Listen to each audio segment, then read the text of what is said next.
All right, now let's take you back to our breaking news story and get further details. There's been a fire at the Johannesburg Country Club in Auckland Park.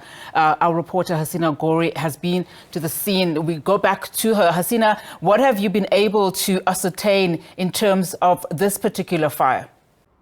We are here in Auckland Park, just outside the Johannesburg Country Club, where earlier we were telling you about the fire that has broken out inside the building. I'm going to ask Herbert, my camera operator, just give you a sense of that bellowing fire that is still going at this time. It seems to be about almost an hour of this fire that seems to have broken out inside the country club in one of its buildings.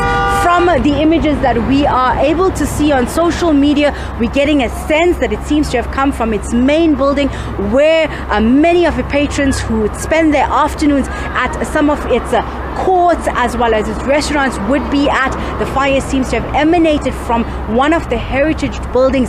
To give you just context of this building, the country club is a heritage site here. It is a place where there is various different facilities such as tennis, paddle, as well as beautiful lawns that one can walk through, and a rose garden as well, which is usually blooming at this time in September.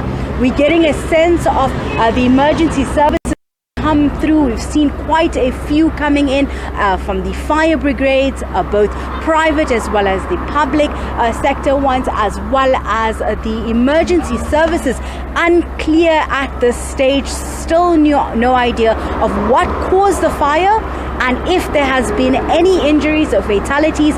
We're able to see some of the workers and staff being evacuated when we were at the other entrance, also not allowing any vehicles into the premises other than those of the emergency services. I'm told that the Johannesburg Emergency Services spokesperson is en route as well. We are hoping to speak with them once they arrive on the scene and to get a better sense of what exactly took place at this time. But from what we understand right now, traffic has not been affected on the Empire Road. It is flowing at this time, so those that are in peak time traffic and on the way home can still utilize this route. Right now it's quite a popular and busy thoroughfare that usually is quite congested at this time, but the route is clear at this time.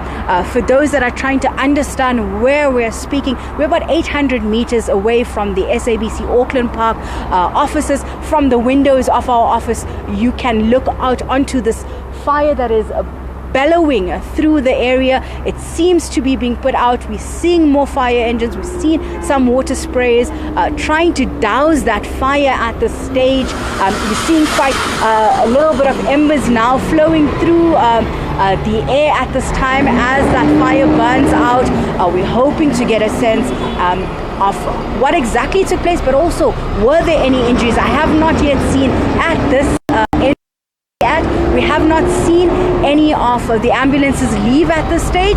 They may have been removed from the other entrances, but we have seen more emergency services being called in even just a few moments before we came on air with you, Unati. We'll continue to give you updates, to give you more as we also find out. But for now, I think back to you in studio. Hasina, thank you so much for that, of course, as she tries to establish what exactly happened. As you can see there, that plume of smoke from some of the buildings there at the Auckland Park, that building there in the country club in Auckland Park. As she said, it is merely a few 100 meters from the SABC buildings, and of course a concern there as just one of the oldest buildings, of course, that has played front and center in terms of just the heritage of this particular country. Established in 1906, as Hasina said, 14 hectares of majestic gardens, and of course a number of other sporting facilities. All right, let's now pause and take a look at what's happening from the sporting front.